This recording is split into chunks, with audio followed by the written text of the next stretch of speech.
Hello class, my name is Dr. John Yoder, and today we will be talking about SCP-236.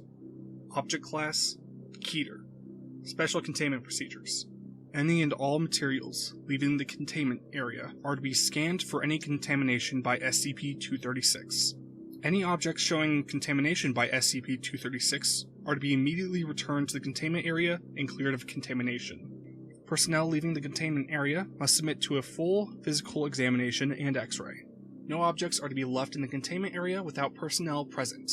Any objects appearing in the containment area are not to be touched until cleared by supervising personnel. Blast doors are to be opened only to allow personnel in and out of the containment area. No sudden movement or aggressive action of any kind is allowed in the containment area. Containment area is to be kept as dark as possible, with night vision goggles recommended for all interacting personnel.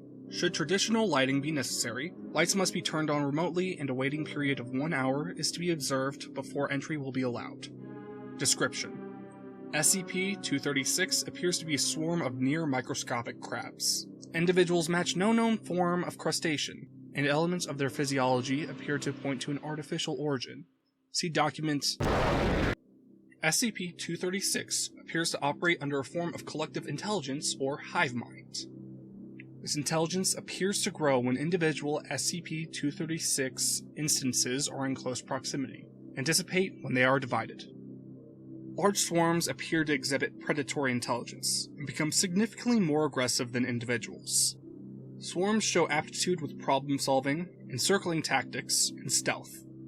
In addition, swarms appear to be able to take on the physical aspects and appearance of inanimate objects, such as doors, chairs, or even complex patterns such as those found in paintings, for extended periods of time. This mimicry is near perfect under casual observation, and requires detailed observation to detect. Swarms will sometimes even destroy existing objects, and replace them in what appears to be an attempt at better disguise. SCP-236 can create additional individuals from any organic matter.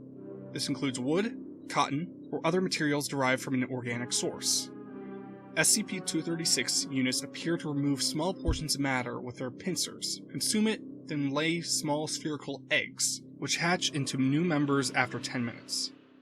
Juvenile SCP-236 instances look identical to adults, but are smaller in size, and lack the chemicals used in the defensive response. Juveniles reach full adult size after 6 hours. SCP-236 individuals appear to fear light, rapid movement, or loud noises. This fear is reduced in proportion to the number of units in a swarm, but even large collectives can be startled by a sudden sound or bright light. SCP-236 that are startled while mimicking an object will rapidly break apart into individual units, which will then scatter and hide. Swarm regrouping can take up to 24 hours. When cornered or unable to escape quickly, SCP-236 units will initiate their defensive response.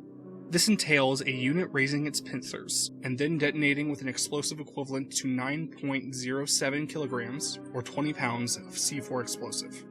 Initial research suggests that this is the result of an internal chemical reaction, involving the mixing of 3 normally inert chemicals. Collection of these chemicals have been problematic due to the relatively minute size of the storage chambers, and the likelihood of startling SCP-236 during the procedure.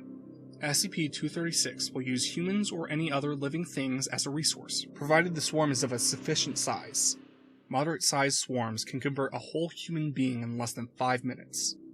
Individual SCP-236 have also been observed entering the human body, typically while the subject is asleep, and begin to consume it from the inside out.